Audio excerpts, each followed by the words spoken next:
Hola, bienvenidos al episodio número 35 del podcast Vino para Principiantes. Vamos a hablar sobre un tema que, al igual que los episodios sobre España, sobre Chile y Argentina, es uno de los más pedidos por todos ustedes, y me refiero a México y sus vinos.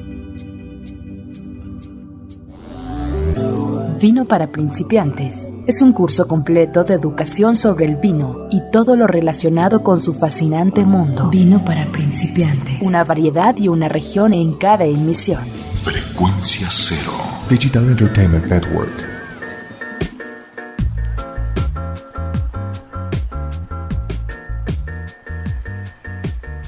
Hablar sobre México y sus vinos es un capítulo obligado para este programa. Porque bueno, este es un podcast mexicano, yo soy mexicano, vivo en México, y pues ¿cómo no vamos a hablar de nuestros vinos? Muchas personas que nos escuchan fuera de México tal vez se vayan a sorprender de ver un episodio sobre vinos mexicanos. Y es que es cierto que en el resto del mundo, cuando hablamos de bebidas y hablamos de México, pues todos piensan en su tequila. Y la mayoría desconoce que México es productor de vinos y aparte de muy buenos vinos. Fuera de nuestro país, es poco conocido que México tiene varias regiones vinícolas que tienen las condiciones óptimas para el cultivo de la vid y donde se producen unos vinos muy interesantes. Y no solo fuera de México se tiene esta idea, incluso en nuestro país no son muy conocidos nuestros propios vinos. Sabemos que tenemos bodegas como L.A. Cheto, Pedro Domecq y Casa Madero, es probable que hayan escuchado sobre Santo Tomás, y tal vez les suene el nombre de Monte Chanic, pero fuera de estas bodegas no se tiene mucho más conocimiento del vino mexicano. ¿Qué pasa si escuchas nombres como Viñas Pilloan, Vivayoff, Mogor Badán, Barón Balché? Es muy probable que ninguno de estos nombres nos resulte familiar y todas ellas son bodegas mexicanas. Pero no se preocupen, precisamente para eso estamos aquí y para esto está este episodio. Vamos a descubrir los vinos mexicanos. Actualmente tenemos muchos pequeños productores que están elaborando unos vinos de excelente calidad y que te van a sorprender cuando los pruebes. Vamos a olvidarnos por un rato de Francia, de España, de Chile, de Argentina, de todas las grandes regiones vinícolas por tradición. Y vamos a descubrir algo nuevo. Y aunque para muchos el vino de México es un tema nuevo, la historia del vino mexicano tiene más de 500 años, está relacionada con la llegada de los españoles, con la conquista, y es que fue durante esta época cuando los misioneros españoles comenzaron a plantar vides por todo el territorio mexicano. Esto lo hacían con la finalidad de producir vinos para las misiones que instalaban, para sus ceremonias religiosas y para el consumo de los mismos conquistadores. En 1524, Hernán Cortés ordenó que se plantaran vides por todo el territorio nacional. Emitió un decreto en el que establecía que en cada misión se plantaran 1000 vides por cada 100 nativos que estuvieran a su cargo. Más tarde también ordenó que todos los barcos que fueran de España hacia México aprovecharan el viaje y llevaran vides para que fueran plantadas en territorio mexicano. Como se podrán imaginar, todo esto impulsó mucho la industria vinícola del país. En esta época se plantaron vides por todo el país, sin importar la región, pero es lógico que no en todo el país se tenían las condiciones para el cultivo de esta planta. Así que la naturaleza hizo su trabajo y de todas las vides que se plantaron, solo algunas regiones mostraron tener las características necesarias para el desarrollo óptimo de las vides. Y de esta manera es como empieza a tomar forma el mapa vitivinícola de nuestro país, que al final resultó en las regiones que conocemos actualmente. Y podemos decir que en México tenemos básicamente 4 regiones importantes: Coahuila, Querétaro, la región de Aguascalientes y Zacatecas, y la más importante, Baja California. Y vamos a hacer un recorrido por todas estas regiones, pero antes de comenzar vamos a platicar un poco más sobre la historia del vino en México. Y es que se pueden preguntar, ¿por qué si el territorio tiene las condiciones óptimas y tenemos más de 500 años de historia relacionada con el vino, cómo es posible que no seamos un gran productor de vinos a nivel mundial? Cuando países como Australia, Nueva Zelanda o Sudáfrica son productores relativamente nuevos y son regiones más importantes a nivel mundial. Esto se debe a muchos factores, tanto políticos como históricos y geográficos, y no le vamos a echar la culpa a nadie. Al contrario, gracias a toda esta historia es que tenemos los vinos mexicanos actuales, y lo que tenemos que hacer ahora es ver a futuro y apoyar al vino mexicano, que tiene mucho potencial. Bueno, como ya lo vimos, le debemos a los españoles la introducción de vides en México. Durante la época del descubrimiento y de la conquista, se impulsó mucho la industria vitivinícola en nuestro país. Pero luego, en 1595, el rey Felipe II de España empezó a descubrir la calidad y cantidad de vino que se estaba produciendo en México. Esto empezó a afectar las exportaciones de vino español hacia el territorio. Se dio cuenta de que la situación amenazaba a los productores de vino españoles, y es que en México se producía suficiente vino y de notable calidad para el consumo de los conquistadores dentro del país. Y fue por esto que en este año emitió un decreto en el que, al contrario del que había emitido Hernán Cortés, él lo que hacía era prohibir la producción de vino en México e incluso se ordenó que se arrancaran todas las vides del territorio mexicano. Esto, por supuesto, que limitó el crecimiento de la viticultura en México, pero no la pudo detener por completo. Y es que México es un país con un territorio muy extenso y bueno, era prácticamente imposible poder controlar el debido cumplimiento de este decreto. Así que la producción de vino continuó en el país, pero obviamente no con el mismo auge de antes. Durante la época de la colonia, la mayor parte del vino que se producía en México se destinaba a ceremonias religiosas. Los españoles seguían con su idea de acabar con la producción de vino en México. Varias veces se ordenó arrancar las vides del territorio. Esto, aunado a otros factores, aumentaba el descontento del pueblo mexicano con sus gobernantes. Luego vino la Guerra de Independencia y al igual que afectó a todos los sectores del país, pues no ayudó nada al crecimiento de la industria vitivinícola en México. Continuó así durante varios años la situación del vino en el país y no fue sino hasta el gobierno de Porfirio Díaz, entre los años de 1876 y 1911, cuando se volvió a apoyar la producción de vino en México. Y es que Porfirio Díaz, fuera de que era un dictador y de todo lo negativo que nos han platicado en la escuela sobre su gobierno, él se preocupó mucho por la modernización del país. Siempre buscó que se reconociera a México en el extranjero como un país avanzado, moderno y muy industrializado. Y claro que dentro de todo este programa de modernización que traía, se apoyó también a la industria vitivinícola en México. Se introdujeron nuevas variedades de uva en el país, se plantaron más vides en el territorio y llegaron varios extranjeros que buscaban tener una participación en estos programas de apoyo al vino que ofrecía el gobierno mexicano.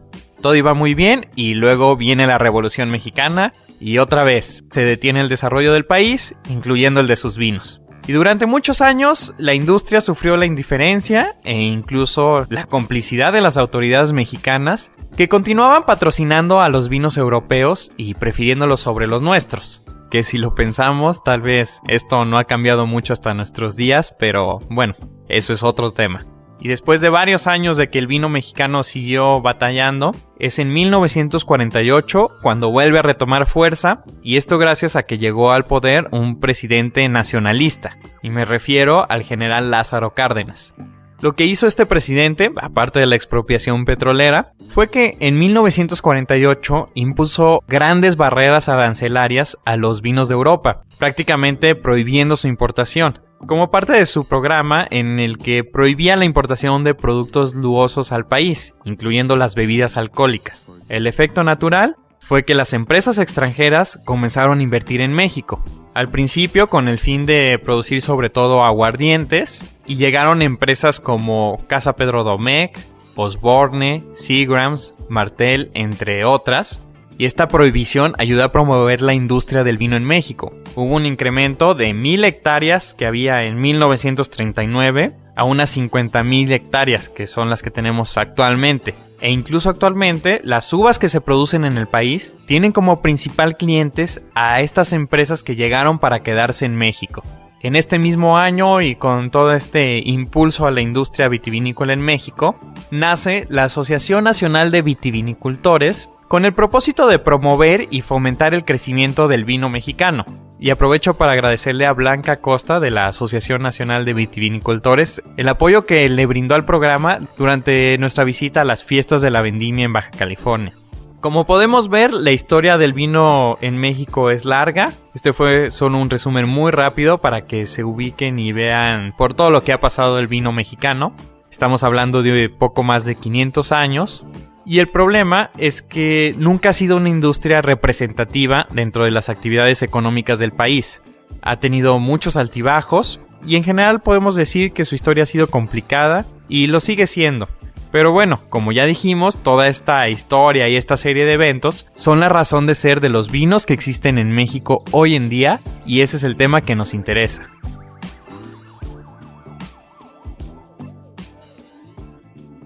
Vino para principiantes. ¡Salud!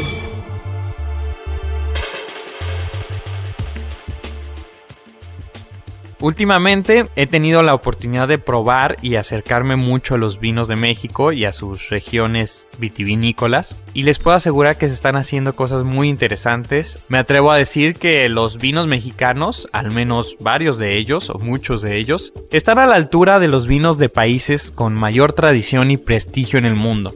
Al igual que con las otras regiones que hemos recorrido a través del curso, necesitaríamos varios episodios para platicar sobre todas las regiones mexicanas: Querétaro, Coahuila, Aguascalientes y Zacatecas y Baja California. Así que en este episodio nos vamos a enfocar en la región más importante en la actualidad, Baja California. Y esto no por decir que las otras sean menos importantes, claro que no, sino más bien por el nivel de producción. En Baja California se produce un 80% del vino mexicano, así que si cubrimos esta región vamos a cubrir una buena parte de México.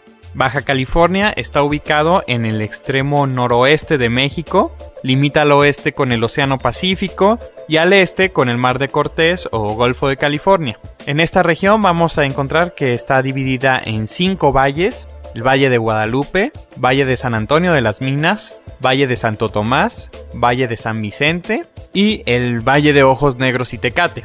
Los primeros 4, el Valle de Guadalupe, San Antonio de las Minas, Santo Tomás y San Vicente, tienen una clara influencia marítima mediterránea gracias a su orientación perpendicular al mar. En cambio, Tecate y Ojos Negros tienen una clara dominancia continental. Esto los convierte en regiones con diferentes características en cuanto al suelo y a su clima y por lo tanto resulta en vinos igual de diferentes. Las regiones vinícolas de Baja California cuentan con las condiciones óptimas para el cultivo de la vid. Una de las características de nuestro terruño es que en él se pueden cultivar una gran variedad de uvas con muy buenos resultados. A diferencia de Argentina con la Malbec, o Australia con la Syrah, o España con su Tempranillo, en México no tenemos una uva insignia, sino que elaboramos buenos exponentes del vino mexicano con diferentes variedades de uva. Esto es muy atractivo para muchos enólogos porque tienen la oportunidad de experimentar con diferentes variedades y tienen una amplia gama de uvas que se dan muy bien en el territorio mexicano.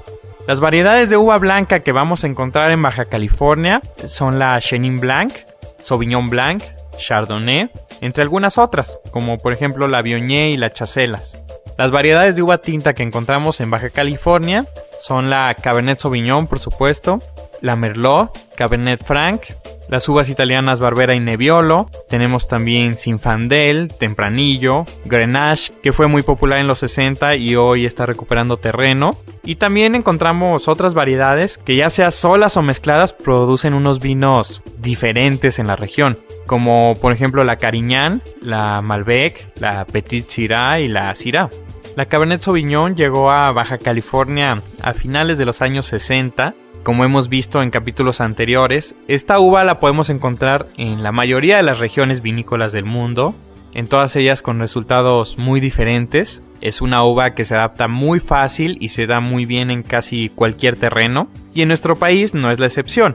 En México, la Cabernet desarrolla vinos con características muy varietales, es decir, muy propias de esta uva. Como todos los Cabernet, los que se producen en México son vinos bien estructurados y con una capacidad de envejecimiento mayor. Aparte de los vinos varietales, es decir, que se elaboran con una sola uva, podemos encontrar unas combinaciones muy variadas a lo largo del valle, y esto es lo que lo convierte en una región interesante. Los productores están creando mezclas atractivas como con la Merlot y la Cabernet Franc, por ejemplo, que resultan en buenos representantes del vino mexicano. En casi todos los episodios, cuando hablamos de una región vinícola, hemos tratado el tema de las leyes del vino. Hemos visto que en algunos países es muy fuerte. La legislación establece reglas de cómo debe plantarse un viñedo, las proporciones, la orientación, el tipo de riego, las uvas que se pueden utilizar, las denominaciones de origen. En México no tenemos nada de eso. Cada productor puede experimentar y sorprender con nuevos estilos, con nuevas creaciones. Hay personas que están a favor de que se cree la denominación de origen, hay otras que están en contra. En mi opinión, para el momento que vive el vino mexicano, ahorita estamos bien de esta manera, ya que nos permite empezar a crear un estilo propio. Y es que aunque todos los vinos de Baja California tienen una identidad reconocible que comparten entre ellos, cada uno de ellos tiene su estilo muy propio. Y un ejemplo de la variedad de mezclas que existe en el vino mexicano y de los buenos resultados que están obteniendo es la lista de los mejores vinos de México de una revista mexicana. En esta lista tenemos en primer lugar un vino elaborado con Cabernet Sauvignon. En segundo lugar un vino elaborado con Nebbiolo, Merlot y Petit Syrah. En tercero un Nebbiolo. En cuarto un Cabernet, Nebbiolo, Merlot. Luego un Petit Syrah. También en la lista encontramos algunos Grenache, una mezcla de Merlot, Cabernet, Petit Syrah y Barbera. Tenemos otro Coupage de Sangiovese, Dolcetto y Nebbiolo. Como podemos ver, no hay una clara tendencia hacia lo que es el mejor vino mexicano. Tenemos todos estos vinos en los primeros lugares que son muy diferentes en sus combinaciones. Son vinos muy particulares, de estilos fuera de lo que estamos acostumbrados. Esto los hace muy interesantes y creo que los productores de Baja California van por muy buen camino. Y hablando de productores, si quiero probar un vino mexicano, ¿qué nombres voy a buscar? Antes que nada, yo te recomiendo que si es mexicano, lo pruebes. Si vas a una tienda y ves un vino mexicano, no dudes en comprarlo. Si vas a un restaurante y ves que tienen vino mexicano, lo que cada vez es más común, pide una copa o pide una botella y trata de probar todos los vinos mexicanos que puedas. Como referencia, algunos de los nombres de Baja California que vas a encontrar más fácilmente por el tamaño de las bodegas y su producción son L.A. Cheto y Pedro Domecq. Entre estas dos bodegas se produce casi el 90% de los vinos de Baja California y como el 75% de los vinos a nivel nacional. Entonces será muy fácil que los encuentres. Vas a encontrar vinos de estas bodegas en precios muy accesibles. Estamos hablando de entre 5 y 10 dólares la botella o 50 y 100 pesos. Y de ahí te puedes ir para arriba y vas a encontrar vinos en toda la gama de precios y de calidades. Santo Tomás es otra de las bodegas mexicanas grandes que tiene una gran historia. De hecho, en este año cumple 120 años la bodega. Para los que viven en el DF, el 9 de febrero hay un evento en la Plaza de Toros, México, para celebrar el aniversario de Santo Tomás. Van a estar presentes la mayoría de los enólogos de Baja California. Va a haber muestra gastronómica, van a estar presentes varios restaurantes de la ciudad. Va a estar muy interesante, así que si tienen la oportunidad de asistir, los invito a que lo hagan. Es una muy buena oportunidad de probar vinos mexicanos y buenos vinos mexicanos. Después de estas 3 grandes marcas, que va a ser más fácil que las consigas y que las pruebes, tal vez quieras adentrarte más en el vino mexicano y probar algo diferente a lo que normalmente encontramos más disponible.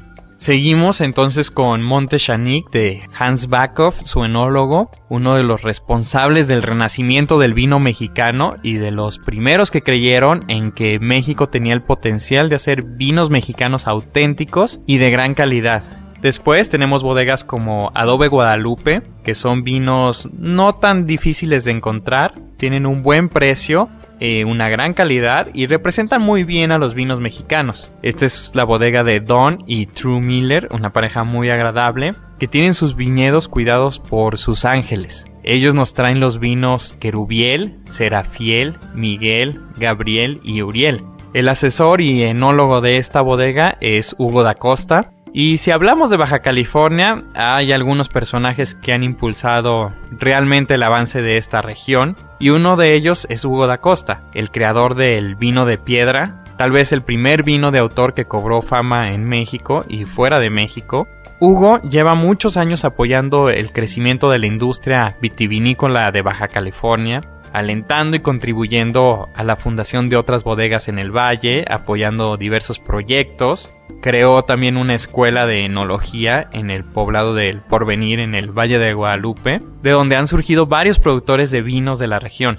Y ya que hablamos de los vinos de Hugo da Costa, busca nombres como obviamente el vino de piedra, de Casa de Piedra. También podemos mencionar su línea de ensayos, sus proyectos Paralelo, Contraste, Aborigen, entre otros. Si vas a un lugar donde tengan vinos mexicanos, seguro vas a encontrar alguno de estos nombres. Te recomiendo mucho que pruebes sus vinos, tienen un estilo muy propio de Hugo y seguro te van a gustar. Aparte de estos proyectos, tiene participación en otros vinos y bodegas, como por ejemplo el nuevo vino fecha 2 de octubre, que elabora en conjunto con Álvaro Petánic, de Vinos Ximul. Esta es otra bodega que les recomiendo ampliamente, sobre todo su Albarolo. De la escuela de Hugo da Costa en El Porvenir, han surgido otras bodegas y enólogos como Mogor Badán, de Antonio Badán, La Farga, de los hermanos La Farga, J.C. Bravo, de Juan Carlos Bravo, Vinícola Tres Valles, Vinícola Tres Mujeres y Viñas Pilloan, de Pau Pilloan. Apréndete estos nombres o apúntalos en una lista y cuando vayas a comprar un vino, si los encuentras, no dudes en comprarlos. Ya que mencionamos a Hugo y a Hans y sus proyectos, no podemos dejar de hablar de José Luis Durán. Él es un enólogo chileno de la bodega Vinos y Terruños, quien es el responsable de la creación de uno de los vinos mexicanos más buscados en estos momentos, el llamado Ícaro, como el personaje de la mitología griega. Este es un excelente vino mexicano que si tienes la oportunidad de conseguirlo y probarlo, no dejes de hacerlo. Ahorita ya es un poco difícil conseguir el Ícaro, creo que en estos momentos está agotado en todas partes, pero me parece que como en marzo vamos a tener un poco más del Ícaro disponible. Es un vino difícil de conseguir por su pequeña producción y que es muy buscado. En cuanto salió, voló de los estantes, haciendo honor a su nombre, porque como dice José Luis, Ícaro quiere volar con el sol en los ojos.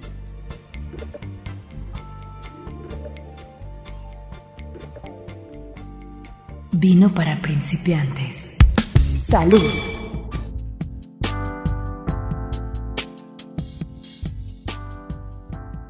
Otras bodegas que vamos a poder encontrar en Baja California son Barón Balché, de Juan Ríos, asesorado por el enólogo Víctor Torres, quien es defensor de la escuela bordolesa clásica, y Víctor también es enólogo de Chateau Camus, y aparte está elaborando sus propios vinos, el Cru Garage y La Llave. Tuve la oportunidad de probarlos ya en 2 ocasiones y se los recomiendo también. Y bueno, hay muchos otros nombres como Vivayov, Tanama, Secue, Vinisterra, Viña de Lisiaga. Y luego también tenemos todos los productores pequeños de vino de Ensenada. Ahí tenemos nombres de vinos como Bardo, Navegante, Cruz, Vinart. Hace poco asistí a una cata a ciegas en la Casona de Baja California. Muchas gracias a Álvaro Petánic por la invitación. Probamos todos estos vinos de pequeños productores de Baja California y fue una experiencia inigualable. Bueno, y es que en general el probar el vino mexicano para mí es una experiencia única. Tal vez porque soy mexicano y me siento orgulloso de nuestros vinos, pero les puedo decir que he tenido la oportunidad de compararlos con otros vinos de otros países y valen mucho la pena. Y puedo seguirme con muchos otros nombres más de bodegas, de enólogos. No quisiera dejar a ninguno fuera, se habrán dado cuenta que fueron muchos nombres en este episodio, pero es que le tengo un especial cariño a todas estas bodegas. Porque son bodegas mexicanas y todas ellas, sin importar su tamaño, han hecho un gran esfuerzo por hacer resurgir el vino mexicano. Muchos de los productores han dejado atrás sus profesiones para dedicarse e impulsar el vino mexicano y merecen un gran reconocimiento por esto. Pero claro que necesitaríamos varios episodios para hablar de todas estas bodegas. Y estos días lo estuve pensando y no es mala idea. ¿Por qué no lo hacemos? A partir de este episodio vamos a sacar unos pequeños episodios alternativos como extras al curso en los que voy a hablar sobre las bodegas mexicanas, una en cada episodio. ¿Qué les parece? Así que por lo pronto voy a poner en la página del programa una lista de todas las bodegas mexicanas y de los vinos que elaboran cada una de ellas, algunas recomendaciones personales para que la próxima vez que ustedes salgan a probar un vino o a comprar un vino, escojan uno mexicano.